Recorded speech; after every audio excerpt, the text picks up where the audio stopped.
श्रोताओं, आज फिर एक ऐसा अवसर आन पड़ा है जिसमें मैं प्रेरित हुआ हूं कि मैं स्वयं स्टूडियो में आऊं और उस शख्सियत से आपको परिचित कराऊं। सच बात है, इस शख्सियत से परिचय करने में मैं भी उतना ही उत्सुक हूं जितना कोई और व्यक्ति हो सकता है।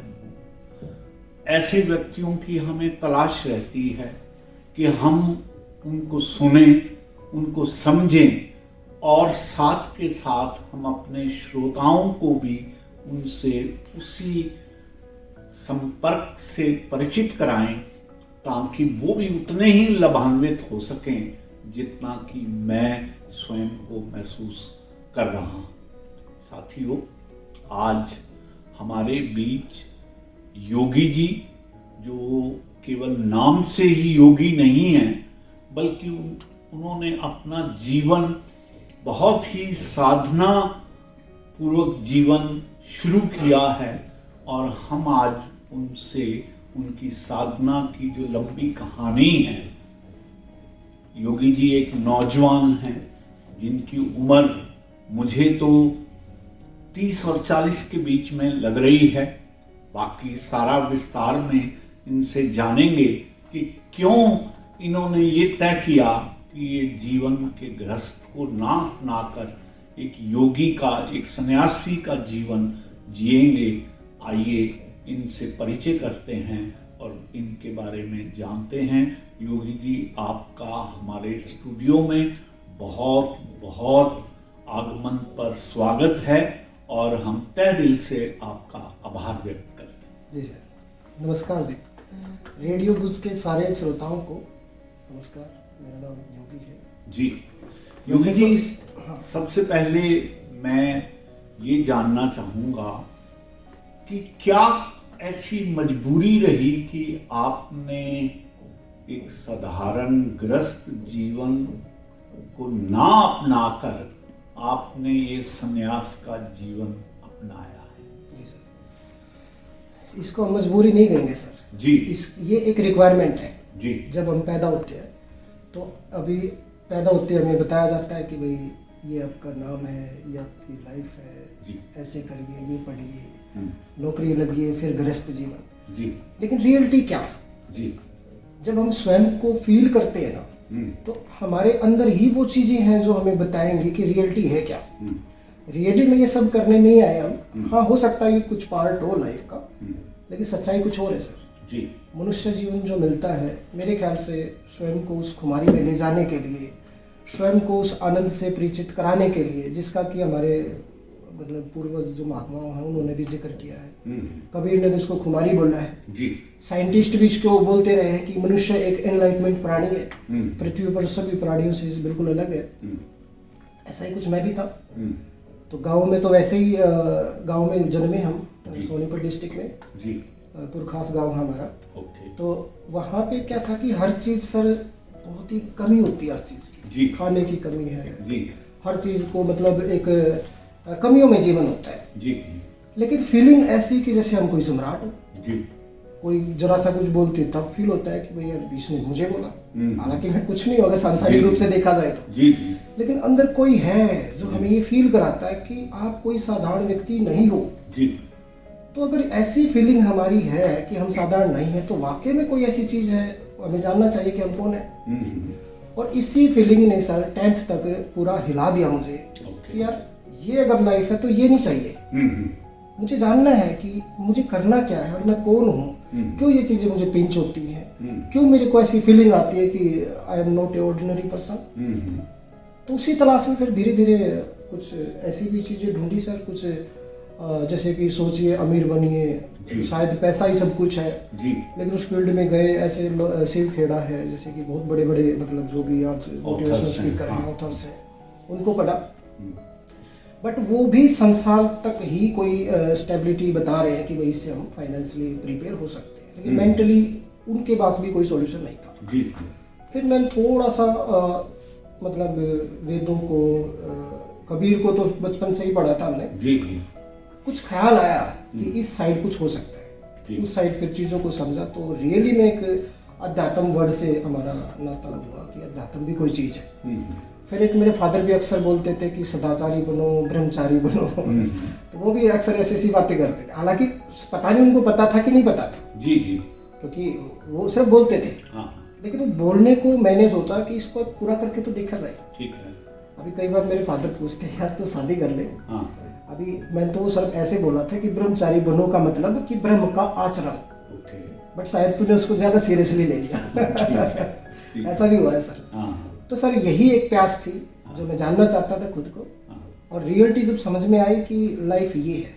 अब उसको संसार सन्यासी बोल ले हाँ या अगर गृहस्थ नहीं हूँ ऐसा बोल लो, हम्म, लेकिन मनुष्य का अगर आप फीलिंग चेक करोगे, जी मनुष्य हर क्षण हर पल आनंदित रहना चाहता है। जी वो कंफर्टेबल कपड़े डालेगा, जी कंफर्टेबल अवस्था में बैठेगा, हम्म, कंफर्टेबल घर होना चाहिए उसके पास। जी ऐसा क्योंकि वो हर चीज में कंफर्ट ढूंढ रहा है। हम्म, तो कोई तो चीज होगी जो 24 आवर्स के लिए किसी मनुष्य को कंफर्ट जोन में रख सकती है। जी अब फिर वही कबीर वाली बात आ जाती, खुमारी वाली। हम्म, तो कबीर ने जब उस चीज का जिक्र किया ना कि एक ऐसी नाम कुमारी लगी है कि अभी कोई कष्ट नहीं है।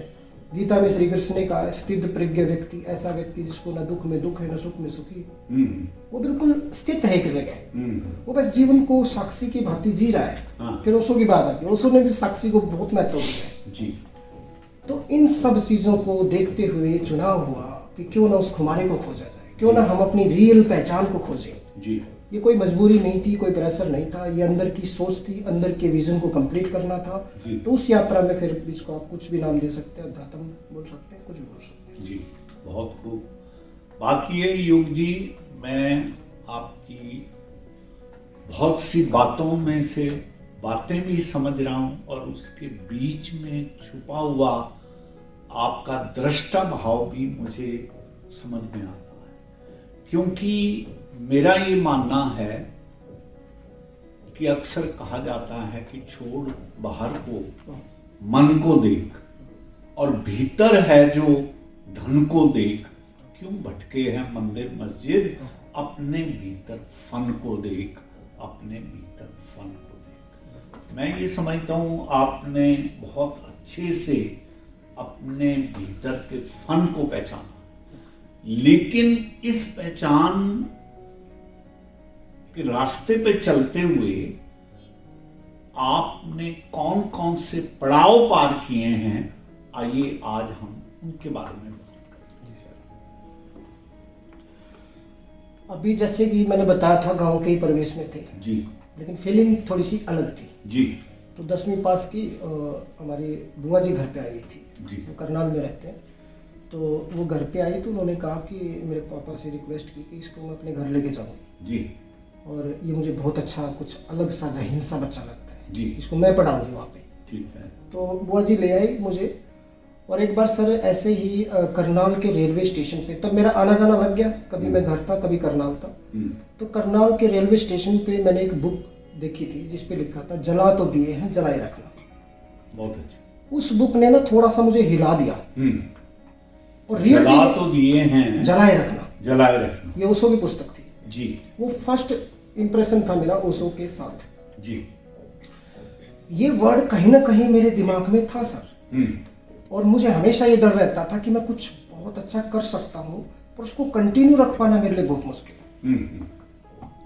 तो ये चीज, इस वर्ड ने मुझे आकर्षित किया। मैं बुक स्टॉल पे गया, मैंने पुस्तक का रेट पूछा, 42 रुपये रेट था, मैंने ले ली। मैंने उसको पढ़ा। सर लाइफ में पहली बार मैंने अपनी बेचैनी को शांत पाया। मतलब मैं वाकई में बचपन से बहुत बेचैन, बहुत शरारती, मतलब शायद इस तरीके का बच्चा मैंने अब तक नहीं देखा है। मैं एक सेकंड भी शांति से नहीं बैठ सकता था। मेरे मम्मी डैडी भी बहुत परेशान रहते थे मेरे से। किसी को छेड़खानी करना, किसी को मार देना, गालियां देना, कभी कभार तो खाने के बर्तन को भी मुद्दा रख देना एकदम, थोड़ा सा भी गुस्सा सहन नहीं होता था। तो पहली बार अपने अंतर्तन की उस शांति को मैंने फील किया कि किसी चीज को पढ़ते पढ़ते इतना शांत मैं कैसे हो सकता हूँ जी।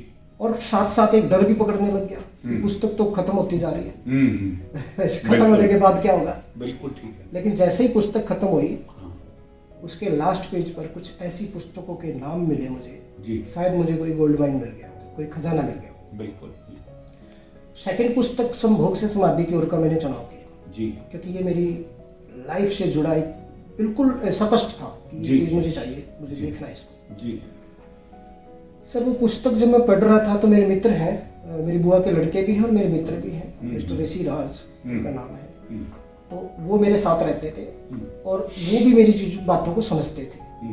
तो उस पुस्तक को पढ़ते समय हम दोनों ने ही साथ ही पढ़ी थी वो पुस्तक, तो कुछ ऐसा माहौल क्रिएट हुआ, एक ऐसा अजीब बोगरीब फीलिंग आई कि शायद दुनिया कहीं कुछ और है और हमें जो बताया जाता है, हमें जो मैनुअल दी जाती है वो कुछ और है। तो वहीं से थोड़ा सा बदलाव आया। तो उस पुस्तक के बारे में पीछे कुछ हमें और भी कांटेक्ट मिले, फिर मैंने उनसे संपर्क किया।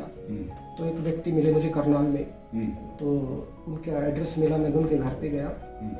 मैंने उनको बोला कि सर मुझे कुछ ओशो के टूल्स चाहिए, मेरे पास 2500 रुपये है, मेरे को कुछ सामान चाहिए।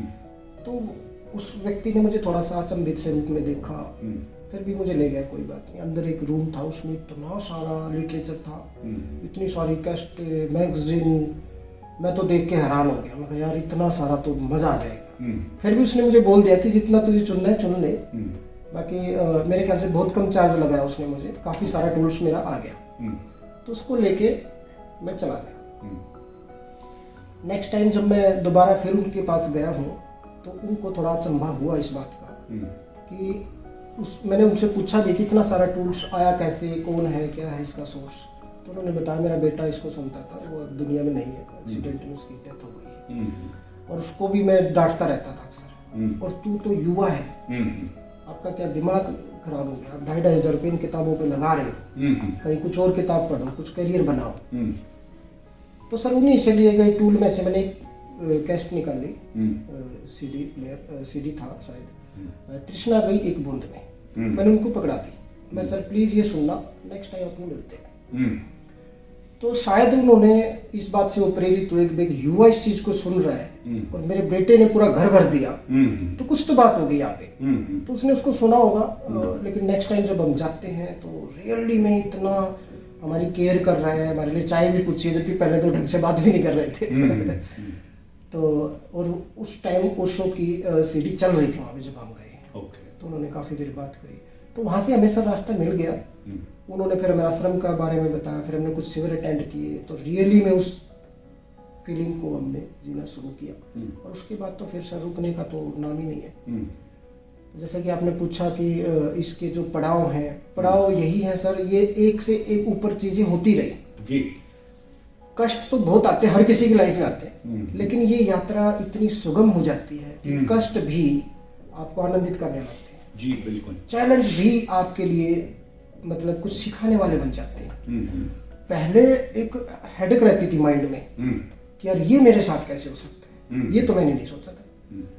लेकिन जैसे ही इस मार्ग में हम आए, माइंड ने पॉजिटिव वाइब स्टार्ट कर दी, थोड़ा सा मेडिटेशन भी स्टार्ट कर दिया हमने लाइफ में, धीरे धीरे ओशो की देशनाओं को समझने लग गए। तब कोई भी प्रॉब्लम आती थी, उस प्रॉब्लम से हम बहुत कुछ सीखने को मिलता था सर। मुझे लगता था कि शायद हम प्रॉब्लम से एक्टिवेट होते हैं, शायद प्रॉब्लम हमें चार्ज करती हैं।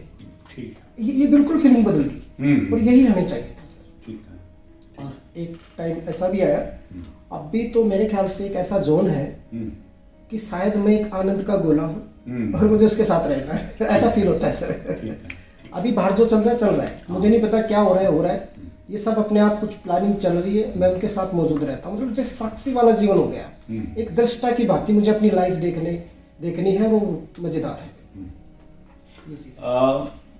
योगी जी, मैं क्योंकि स्वयं ओशो के साहित्य को बहुत मुद्दत से अध्ययन कर रहा हूँ और बड़े गहरे से अध्ययन कर रहा हूँ, आपके भावों से मैं इस बात पे आनंदित हूँ कि आपने उनका साहित्य सिर्फ पढ़ा नहीं है, उसको गुड़ा भी है। इसलिए मैं और एक गहरे तल पर आपसे बात करना चाहता हूँ, क्योंकि सच बात है, साहित्य को पढ़ने वाले अनेक लोग मिलते हैं। कारण ये है कि शुरू में हमने भी जब साहित्य इनका पढ़ा तो लगा कि ये आदमी अपने साथ बहा ले जाने की शक्ति रखता है। बिल्कुल सर। और जिस भी बात को ये कहता है वो इतने गहरे में और भीतर तक आपको तार्किक तौर पर कन्विंस कर देता है कि आपका जो देखने की दृष्टि है, दृष्टिकोण है, जिसको ओशो ने वर्ड दिया गेस्टाल्ट जो है, वो पूरे का पूरा परिवर्तित हो जाता है और आपको लगता है जैसे आपने कहा कि आप जीवन में स्वयं को आनंदित और उत्साहित महसूस करते हैं। मैं आपसे इससे आगे के तल पर बात करना चाहता हूं और पर्पस ये है कि अपने श्रोताओं को मैं भी चाहता हूं कि वो उस तल से अगले कदम पे जाएं जहां सिर्फ एक मानसिक खुजली को मिटाने के लिए इसके साहित्य को ना पढ़ा जाए, बल्कि उसको जीवन में उतारने का जो लाभ है उसको भी वो लोग श्रोता जो हैं हमारी और आपकी बात सुन के उसका लाभ उठा पाए। तो मैं आपसे ये जानना चाहता हूं कि एक तो होता है कि मानसिक तौर पर उनके साहित्य से प्रभावित होना, एक होता है कि अपने व्यवहारिक जीवन में उसको उतार देना। मुझसे आप व्यवहारिक जीवन में उतारते समय आपको क्या लगा और कहां तक आप स्वयं को महसूस करते हैं कि आपने अपने आप को व्यवहारिक जीवन में भी उनके साहित्य को उतार लिया? मैं स्पष्ट हूं अपने प्रश्न में? बिल्कुल सर। मुझे जहाँ तक समझ में आया, आप ये चाहते हैं कि ओशो को सुनने के बाद जी कैसे उसको कंटिन्यू किया जाए। यस बिल्कुल सर। देखो, एक किसी को हम पानी का पिक दिखाते हैं जी, उसको बताते हैं कि ये पानी है और ये अपनी लाइफ की रिक्वायरमेंट है जी, और जब तक उसके अंदर कोई प्यास नहीं होगी तो वो रिक्वायरमेंट को, ठीक है, हो सकता है हमारा रिलेशन इतना अच्छा था कि उसने उस चीज़ को पढ़ लिया, देख जी, लिया। जी, जी, जैसे ही हम दूर होंगे तो वो चीज़ भी उसके लिए दूर हो जाएगी। जी। सबसे पहले हमें स्वयं को मुड़ के देखना होगा, क्योंकि हर कोई लाइफ के चैलेंज झेलता है सर जी जी, और हर कोई उस मैनुअल की तलाश में रहता है। हम्म, लेकिन बचपन से जब हम पैदा हुए हमें बाहर की ओर जीना सिखाया है, क्योंकि बाहर सॉल्यूशन है। कभी भी हमारे को हिंट नहीं मिला कि अंदर भी कुछ है, आप अपने अंदर मुड़ के देखो, वहीं से सॉल्यूशन मिल जाएगी आपको।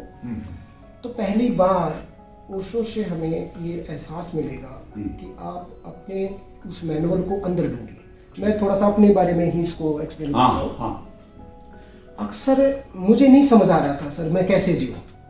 युवावस्था इतनी प्रबल होती है, सारी चीजें इतनी हैवी होती हैं आप पे, आपको बताया कुछ जा रहा है लेकिन आपकी इंद्रिया कुछ और चाह रही है, यस, आपकी एक्टिविटीज कुछ और चाह रही है। यस, वहां पे मुझे एक प्रबल इच्छा हुई कि क्या कोई ऐसा मैनुअल नहीं है जिसे मैं पढ़ के अपनी लाइफ को जी सकूं। कोई तो मैनुअल ऐसा होगा, कहीं तो कोई तो मैनुअल ऐसा होगा जिसको मैं देखूं कि रियल लाइफ है क्या। तो सर जब मैंने ओशो को सुना, पहली बार ये तो चीज स्पष्ट हो गई थी कि कुछ ये अंतरतम के बारे में बात कर रहे जी, कि यानी कि अंतरतम यानी कि अंदर की ओर मुड़ना। अंदर की ओर मुड़ने के लिए इन्होंने एक विधि भी दी जिसको ध्यान बोलते हैं, मेडिटेशन बोलते हैं। और वो कोई नई चीज नहीं थी हमारे लिए, क्योंकि बहुत सदियों से उसका जिक्र चलता आ रहा है। साइंटिस्ट ने भी इसको सिद्ध किया है कि मनुष्य एक ऐसा प्राणी है जो विवेक उसके अंदर है, वो विवेक सिर्फ 9 मिनट का विवेक होता है जो पूरा दिन यूज करता है, यानी कि नींद में। जब व्यक्ति सो रहा होता है, सोते सोते रात के 7 से 9 मिनट वो एक ऐसी अवस्था में होता है, वहीं से कुछ एनर्जी गेन करता है। उसको विवेक बोला जाता है। उसको उसकी कुछ भी लगा लो, उसको एनर्जी बोल लो, उसको दिन भर की जितने भी काम करता है, खाता है, मतलब बातें करता है, ये सारी चीजें उसको 9 मिनट से मिलती हैं। क्योंकि वो 9 मिनट अमन की स्थिति में होता है, वहां पे जिसको ना कुछ बोलते हैं, शून्य। बुद्ध ने उसको शून्य बोला है। ठीक है। तो प्राचीन हमारे जो गुरु हैं उन्होंने ये बात बताई है कि ध्यान एक ऐसी अवस्था है जो हर वक्त, अगर आपको थोड़ा सा भी निर्मल स्थिति का एहसास हो जाता है आप कुमारी में उतर आते हैं, तो वो सारा ही समय आप विवेक जन्म लेता है वहाँ पे, और वो सारी ही स्थिति अमन की स्थिति है।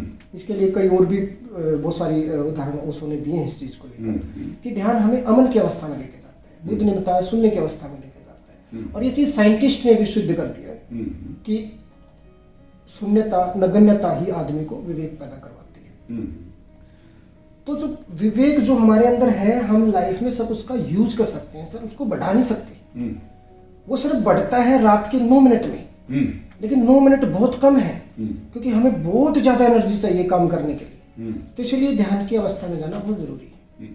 तो सबसे पहला पॉइंट तो ये है कि हमें कंटिन्यूटी एक ध्यान की अवस्था लेनी चाहिए। ओशो ने इसको थोड़ा सा अपने लिटरेचर के माध्यम से आइडिया दिया है कि अगर आप 23 साल के तो 23 मिनट, अगर आप 30 साल के तो डेली 30 मिनट, इतना तो समय आपको ध्यान की अवस्था में बैठना चाहिए, चाहे कुछ हो भी ना हो।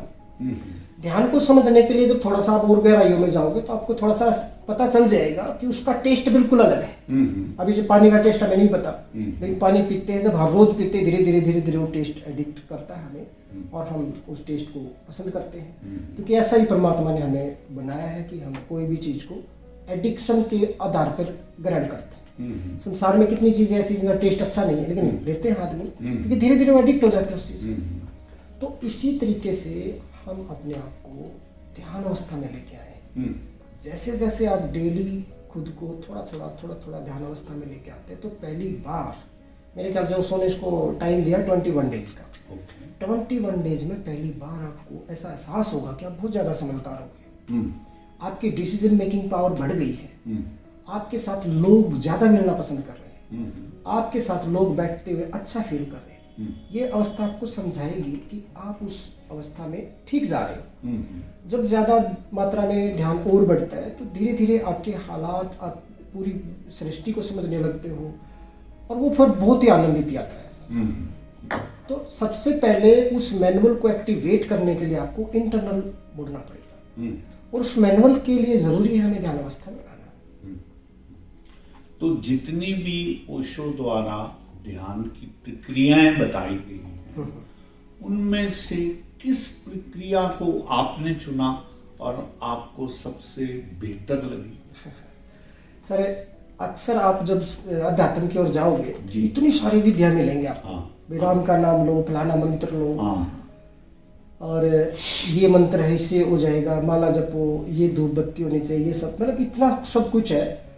कभी उसको कुछ लोग जो नहीं कर पाते उसको पाखंड भी बोल देते हैं, बट मैं सब कुछ इकट्ठा करता हूँ। वो पाखंड मैं उसको नहीं मानता हूँ। मतलब हालांकि हो सकता है वो पाखंड हो, पर हमारे लिए वो कुछ काम आ सकता है जी।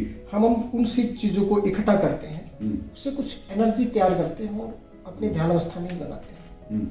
जैसे कि आपने मेरे से बात की कि आपने कौन सी विधि का चुनाव किया। अब शुरुआत तो करनी थी, कैसे भी करनी थी, और ओशो की 112 विधियां हैं। लेकिन जब ओशो ने अपने एक प्रवचन में कहा, जब वो डिस्कस कर रहे थे कि संपूर्ण जीवन का सतत अनुभव, ये मुझे पकड़ गया सर। और यही बुद्ध की एक विपस्सना जिसको बोलते हैं, स्वयं को ऐसे ही देखना जैसे मैं हूं, जो कहते हो। आप थोड़ा सा आंखें बंद कर लीजिए और कानों में धीरे से फील करिए क्या सुनाई दे रहा है, आंखों में देखिए क्या दिखाई दे रहा है। धीरे धीरे यही इंद्रियां काम करनी शुरू करेंगी। आप सुनते रहिए, कुछ भी सुनाई दे रहा है, जो भी आप देखते रहिए, जो भी दिखाई दे रहा है, शायद अंधेरा ही दिखाई दे रहा होगा, कोई बात नहीं, उसी को देखते रहिए। धीरे धीरे आप हल्का सा ध्यानस्थ सा फील करेंगे, हिप्नोटिज्म सा, जैसे मैं अपने से कुछ प्रेम सा हो गया मुझे। और वही अवस्था आपकी शुरुआत मेरे ख्याल से वो बेहतरीन है, क्योंकि युवा की अगर बात की जाए तो युवा इतना एनर्जेटिक है, उसके पास इतनी महाशक्ति है। थोड़ा सा भी इस चीज का अभ्यास करेगा, तुरंत मेडिटेशन हो जाएगा, तुरंत ध्यान लगेगा सर। तो मेरी शुरुआत तो सर विपस्सना से हुई है, और विपस्सना मेरा फेवरेट है। वर्क मेडिटेशन, टी मेडिटेशन, भोजन मेडिटेशन, सारा दिन मेडिटेशन। ठीक, मैं तो ऑफिस में भी बोलता हूँ मेरे लिए मेडिटेशन है, काम में डूब जाना। हाँ, तो डूबने का भी एक अलग आनंद है। जैसे अपन बात कर रहे हैं, हमें कुछ नहीं पता क्या हो रहा है बाहर, बिल्कुल, हम एक दूसरे की बातों में खोए, ये भी एक मेडिटेशन है। ठीक है, हाँ, ठीक है। तो इसके लिए हम मतलब कुछ ज्यादा एफर्ट ना करें, क्योंकि ध्यान न करने की अवस्था है, जैसे कि बोलते हैं ना कि भाई आपको रेस्ट करना चाहिए। एक रूम में आपको रूम दे दिया, लेकिन रूम में भी आप कोनों में दौड़ रहे हो तो रेस्ट नहीं मिल पाएगा। ठीक है। आपको अकमन्यता की जो कि ना करने की कुछ अवस्था में आना पड़ेगा। सोते समय भी हमारा माइंड काम करता है। ठीक है। तो माइंड को भी तो रिलैक्स करना है। यस। तभी तो रिलैक्सेशन मिलेगी, और वो विपश्यना है। जब आप ध्यान से बैठ के अपनी ही इंद्रियों को देखते हो, अपने को ऐसे देखते हो जैसे कोई नाटक चल रहा है, कोई सीरियल देखते हैं, टीवी देख रहे होते हैं। हम उसमें कुछ करते नहीं, हम ये नहीं बताते कि किरदार को ये करना चाहिए, बस आप दृष्टा की भांति साक्षी हो जाइए। अचानक थोड़ा सा एक जोड़ बनेगा, आपको अस्तित्व से जुड़ा होगा, आपको चीज समझ में आ जाएगी। ठीक है। ये बताएं योगी जी, आपने अपने प्रयासों से, ओशो के साहित्य के माध्यम से, कुछ लोगों से मिल के आपने अपने लिए एक रास्ता ढूंढ लिया है। Definitely sir. मुझे ये बताइए कि आप इस आनंद को, इस खुशी को, इस ध्यान को साधारण लोगों में भी बांट रहे हो? सर डेफिनेटली, और ये बांटने की बात तो बहुत दूर है, ये तो ऑटोमेटिकली हो जाता है। जी बिल्कुल। कोई प्याला अगर भरता है तो भरने के बाद छलकता है। और इसका मजे का उदाहरण क्या है, मेरी फैमिली में जितने भी लोग हैं वो मुझे बेहद प्यार करते हैं। जी बिल्कुल। मेरी जो रियल सिस्टर है वो मुझसे ऐसे मिलती है जैसे कि पता कितने दिन के बिछड़े हुए होंगे। मेरे फादर हैं, जब मैं घर जाता हूँ कभी मेरे से ये नहीं पूछते कैसा काम, क्या कुछ नहीं, एक ही क्वेश्चन होता है कि ध्यान कैसा है, आनंद कैसा है। अभी गुड़गांव कई बार मेरे पापा आ जाते हैं मेरे पास, तो ओशो चल रहे होते तो चुपचाप से आके मेरे बिस्तर पे बैठ जाएंगे। और सभी घर वालों को पता है कि थोड़ा सा शांत है, सिर्फ खाना खाते समय ही मैं उनके साथ टाइम शेयर करता हूँ, बाकी समय मैं अपने रूम में ही होता हूँ। तो वो लोग धीरे धीरे, मेरे जो बिग ब्रदर हैं, कौन भाई ऐसे मिलते हैं सर, अब भी मेरे भाई कभी मिलेंगे मेरे से तो ऐसे हाथ मिलाते हैं और गले मिलेंगे जैसे बहुत ही टाइम के बिछड़े हुए मिले। वो भी ध्यानी है सर, मतलब I mean that is smart पर है, ध्यान करते हैं हर रोज, काफी इम्प्रेस है। मैं नहीं, और ये चीज जब शुरुआत हुई, जब मेरे अंदर वो बदलाव आए, सभी ने देखा कि ये एक बहुत ही नोटी, बहुत ही बकवास पर्सनैलिटी थी, लेकिन इसमें इतने भारी परिवर्तन कैसे, तो काफी प्रभावित हुए। फिर मैं थोड़ा सा, एक ह्यूमर भी आ जाता है आदमी में, हंसी मजाक वाला भी हो जाता है, फिर उसकी बातें भी कंठस्करीय हो जाता है, क्योंकि ऊर्जाएं सातों चक्र पर हिलोरे मारनी शुरू कर देती हैं जब आप ध्यान करते हो। तो ऐसा हुआ कि जब ध्यान स्टार्ट हुआ तो सारे केंद्र एकदम एक्टिवेट होने लगे, हृदय आपका एक्टिवेट होता है तो प्रेम उमड़ता है, आप रियल में प्रेम कर पाते हो लोगों से, आपका कंठ तक ऊर्जा आती है तो आपका कंठ उमड़ने लगता है, आप जो भी बोलोगे लोगों के लिए, भले के लिए ही बोलोगे, चुगली वगैरह नहीं कर पाओगे आप। फिर आपके दोनों आंखों के बीच में ऊर्जाएं आती है, फिर आप बहुत ही बेहतरीन चीजें देख पाओगे। सहस्रार में ऊर्जा आने के बाद आप बहुत अच्छा फील कर पाते हो आप। तो ये ऊर्जाएं भी ध्यान से ही आपके केंद्रों पर आती है। मेरा एक प्रश्न का उत्तर अधूरा रह गया कि आपके द्वारा क्या प्रयास किए जा रहे हैं? हाँ, यही मैं बताने जा रहा था सर, थोड़ा सा लंबा इसलिए हो गया। कोई बात नहीं। हाँ, क्योंकि वो घर से स्टार्ट किया मैंने। हाँ बिल्कुल। तो घर से फिर वो दोस्तों में आया। आज मेरे ख्याल से मेरे सारे दोस्त, मेरी फैमिली, सभी इस चीज से जुड़े हैं और वो कोशिश करते हैं ध्यान के लिए। लेकिन समय जैसे बीतता गया तो मैंने महसूस किया कि मैं एक व्यक्ति को तो समय दे सकता हूँ, सबको कैसे दूंगा। तो मैंने एक ग्रुप बनाया, उसका हमने अपनी तरफ से एक नाम रखा है द डिवाइन के नाम से। एक ओशो से रिलेटेड जो भी लोग हैं, जो भी मुझे मिलते हैं, जो भी लाइफ में चेंजिंग चाहते हैं, तो हमने उनके लिए एक छोटी सी व्यवस्था तैयार की है। जैसे फॉर एग्जाम्पल कोई भी हमें अपनी प्रॉब्लम शेयर करता है तो हम उनसे बात करते हैं कि आपको ध्यान करना चाहिए, मेडिटेशन से आप उस चीज़ को बदलाव कर सकते हैं अपनी लाइफ में।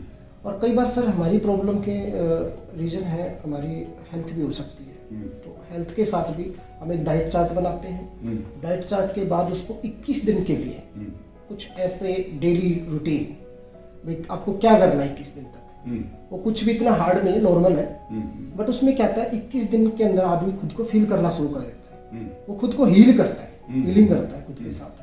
तो उसमें बहुत बड़े परिवर्तन को महसूस करता है। 21 दिन के बाद शायद वो हमें कभी छोड़ना पसंद नहीं करता। काफ़ी सारे लोग हैं हमारे ग्रुप में द डिवाइन में, उसमें भारत अदर कंट्रीज से भी हैं, यूएस से भी हैं और ऑस्ट्रेलिया से भी हैं। अभी बल्कि 3-4 लोग यूएस से हमारे पास कॉल आई है, हमारे जो मित्र हैं स्वामी ध्यान संगीत उनके पास, तो वो भी जुड़ना चाहते हैं हमसे। तो अभी इसकी ज़रूरत क्यों पड़ी सर? इसकी ज़रूरत बहुत सारी चीज़ें हैं, बहुत सारे लोग हैं, बहुत सारी संस्थाएं हैं जो ऐसा कर रही हैं, लेकिन हमें इसकी ज़रूरत क्यों पड़ रही है? क्योंकि हम बेसिक जो नीड है उस पर काम कर रहे हैं। जहाँ से आपकी रिक्वायरमेंट है, जहाँ से आप चाहते हो कि यहाँ से मुझे उठाया जाए, हम वहीं से शुरुआत करना चाहते हैं। हमारा अपना कोई फिक्स पैटर्न नहीं है कि आप इसको देखो यहाँ से शुरुआत करो, नहीं, हम आपकी नीड को फील करेंगे। 21 डेज का जो हमने एक ट्रायल तैयार किया है, उससे पहले आप ग्रुप में नहीं होते हो, ग्रुप में आप 21 डेज के बाद होते हो। स्टार्टिंग में हमारी कुछ एफर्ट है, जैसे कि द सीक्रेट मूवी के बारे में आपने सुना होगा, स्पिरिचुअल रियलिटी डॉक्यूमेंट्री के बारे में आपने सुना होगा। हम इनसे शुरुआत करते हैं क्योंकि हो सकता है हमारी बात को कोई हल्के में ले, भाई आम आदमी ही क्या जानता होगा, तो वो कुछ डॉक्यूमेंट्री है। द सीक्रेट आप देखोगे तो उसमें लॉ ऑफ अट्रैक्शन के बारे में कहा गया है, हमारी एनर्जी के बारे में कहा गया है। तो उन्होंने मुझे बहुत हेल्प किया लोगों को अपनी बात समझा सके। और साथ में जब ओशो के कुछ ऐसे प्रोग्राम है जो नॉर्मल व्यक्ति भी समझ सकता है, वैसे तो उसके प्रोग्राम समझने के लिए थोड़ा सा माइंड चाहिए, तो उनका हम चुनाव करते हैं। डेली उसको एक प्रोग्राम, कोई प्यारा सा म्यूजिक, इंस्ट्रूमेंटल म्यूजिक, ताकि थोड़ा सा इनोसेंट होने की एक पावर आ जाए। तो ये प्रयास काफी काम कर रहा है सर, और इतने बेहतरीन परिवर्तन हम इसमें देख पा रहे हैं। और हालांकि इसके थोड़े से बैड इफेक्ट भी आ रहे हैं कि कुछ जैसे गोड मानने लगते हैं। कुछ लोगों ने सर मेरी पिक लगा ली थी प्रोफाइल में। अच्छा। मैंने उनको बुलाया, बात करी उनसे कि हम मित्र हैं और मित्र ही बना के रखिए प्लीज। ये अगर मेथड अपनाओगे ना, इसमें मेरी लाइफ भी खराब हो जाएगी, आपकी भी हो जाएगी। ठीक बात। क्योंकि हमें ये नहीं करना है कि कोई किसी को पूज के आप कुछ भी नहीं पा सकते, आप स्वयं को पूजना है। जी। हम एक मित्र हैं, हमने एक ऐसा वातावरण तैयार किया जहाँ पे हम अपने को स्टैब्लिश करेंगे। तो उसमें अलग अलग विधियां सर, कई बार हम डांस का भी प्रोग्राम रखते हैं। और मेरा सबसे फेवरेट ओशो का जो कुंडलिनी मेडिटेशन एक युवा के लिए, जो उसकी ऊर्जाओं को हील करके सातों केंद्रों को बैलेंस करता है। तो बिल्कुल सर हम प्रयासरत है, और इसके लिए मैं एक पुस्तक भी लिख रहा हूँ जिसका नाम है हाईलाइट ए गोल्डन लाइफ। और ये युवा के ऊपर है सर, 17 से 27। क्योंकि हम किसी वृद्ध से बात करेंगे तो हो सकता है वो पूछे कि हमारे एक्सपीरियंस के सामने इसका क्या एक्सपीरियंस है, क्यों हम इसकी बात को सुने। बच्चे हैं, हो सकता है उसकी समझ वहां तक नहीं आई है, या उसकी लाइफ में कोई इस तरीके की फीलिंग नहीं है कि वो ध्यान अवस्था में आए। तो हम चाहते हैं कि युवा एक बुनियाद है। युवा 17 से 27 के बीच में वो जो स्टडी करेगा, पूरी लाइफ उस आनंद के साथ, उसको ज्ञान के साथ उसको रहना पड़ेगा। 17 से 27 के बीच में जिस लड़की का चुनाव करेगा, लाइफ भर हो सकता है उसकी पत्नी के रूप में रहे। 17 से 27 में जो मकान बनाएगा, हो सकता है पूरी जिंदगी उसके साथ रहे। कहने का मतलब क्या, हमारी जिंदगी 17 से 27 के बीच में है, जो निर्माण है हमारी लाइफ का। क्यों ना उसी लाइफ में काम किया जाए। और ओशो ने भी ये कहा है कि युवा ही इस चीज को समझ सकता है, क्योंकि उस अनहद नाद को सुनने के लिए बेहतरीन सुनने की शक्ति होनी चाहिए। मेरे ख्याल से उससे युवा के पास सारी शक्तियां प्रगाढ़ होती हैं, देखने की, सुनने की। उसके पास एक चरमराहट है, एक जागरण है जिससे स्वयं को देख सकता है। तो हम सर युवा पे ज्यादा वर्क कर रहे हैं, और कोशिश है हमारी कि अभी द डिवाइन को एक अच्छे तरीके से कुछ एक लोगों को हमने हायर भी किया है, ताकि वो डेली कंटिन्यू उनको मैसेज करे, लोगों को जोड़े, ओशो के शिविर रखे जाएं, और जिनकी जो नीड है उसके अकॉर्डिंग मेडिटेशन की स्थापना की जाए।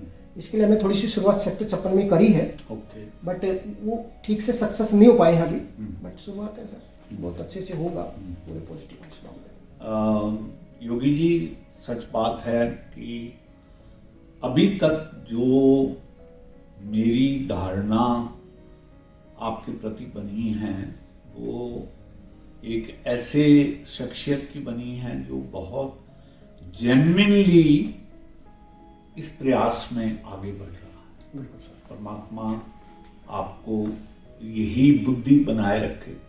कारण ये है कि देखिए, अक्सर कहा जाता है कि प्रसिद्धि का जो लालच है वो तो जाते जाते भी नहीं जाता। तो आम तौर पर मेरे संपर्क में बहुत से लोग आए हैं, और अब अपने अनुभव के आधार पर मैं ये देखता हूँ कि अनफॉर्चुनेटली ओशो साहित्य को पढ़ने वाले बहुत से ऐसे भी लोग हैं जो ऐसे प्रपंचों में फंस गए हैं कि वो स्वयं को दूसरा ओशो मान के लोगों को गलत राहों पे भी डाल रहे हैं। तो परमात्मा आपकी ये सद्बुद्धि बनाए रखे और इसी ढंग से आप आगे बढ़ते रहें, इसकी कामना करते हुए मैं फिर से आपका आभार व्यक्त करता हूँ कि आप आए, आपने हमारे से बात की और मेरी तरफ से आपको एक खुला संदेश भी है कि आप जब भी चाहें ओशो के साहित्य पे कुछ बात करना, जो आप समझते हो कि आम लोगों को समझाने में आप सहायक हो सकते हैं, आप हमारे यहाँ आइए, मोस्ट वेलकम। हम आपके लिए समय निकालेंगे और प्रयास मेरा ये रहेगा कि मैं स्वयं ही आपसे बात करूं ताकि जिस स्तर पर आप बात करते हैं उस स्तर को हम लोगों तक अच्छे से पहुंचा सकें। एक मैं छोटी सी बात रखूंगा, हाँ, जरूर। बहुत जरूरी है आपके श्रोताओं। जरूर। अक्सर क्या है कि ये सोच है मेरे अंदर, जी। मैं चाहता हूँ कि कुछ बदलाव आए जी। और मैं दूध रेडियो के माध्यम से कोशिश करूंगा कि छोटी सी सीरीज बनाई जाए। जी। मैं सप्त केंद्र जो बॉडी के 7 सेंसिटिव जी। प्लेस जी। हैं, जी। क्योंकि कोई भी मनुष्य तब बनता है जब उसके 7 केंद्र जहाँ पे वो फीलिंग करता है, जैसे कि भाव है उसके, प्रेम के हैं, गुस्से के हैं, कुछ जोश होता है उसके अंदर कि मुझे कुछ करना है लाइफ में, जी। या कुछ सोच है, मतलब एवरी विजन कनेक्ट योर केंद्र जी। चक्रा जिनको बोलते हैं। जी। तो मैं एक सीरीज चाहता हूँ कि इस पे हम एक सीरीज बनाए और एक युवा, ये नहीं कि मैं बोल रहा हूँ, वो प्रैक्टिकली हर एक प्रोग्राम पे, हर एक चक्र पे काम करे और वो उस बदलाव को फील करे। इस 21 डेज वाले जो प्रोग्राम का मैं आपको बताना चाहता हूँ कि आपके माध्यम से हमें वो लोग आए सामने जो चाहते हैं इस परिवर्तन को महसूस करना। ये सिर्फ 21 डेज का ही है। 21 डेज में उनको ये क्लियर हो जाएगा कि ये क्या चीज़ है। हम क्या करेंगे, हम उनके 7 जो चक्रा हैं उन्हीं पे काम करेंगे, उन्हीं के अकॉर्डिंग उनको स्टार्ट करेंगे और वो फील करेंगे उस एनर्जी को, स्वयं को, उस मैनुअल को, जिसकी कि अक्सर ओशो भी बात करते हैं। और रियली में हमें एक ऐसे मैनुअल की ज़रूरत है। बिल्कुल ठीक है, मैं आपसे सहमत हूँ और हमारी तरफ से आपको पूरा सहयोग मिलेगा। आप हमें बताइए, हम पहले से ही अनाउंस करके रखेंगे ताकि जो लोग हमसे जुड़ना चाहते हैं, आपसे रास्ता देखना चाहते हैं, हम उनको भी बुला लेंगे ताकि वो आपसे प्रत्यक्ष रूप से सीधी बात भी कर सकें। बिल्कुल सर, बिल्कुल। बहुत बहुत धन्यवाद।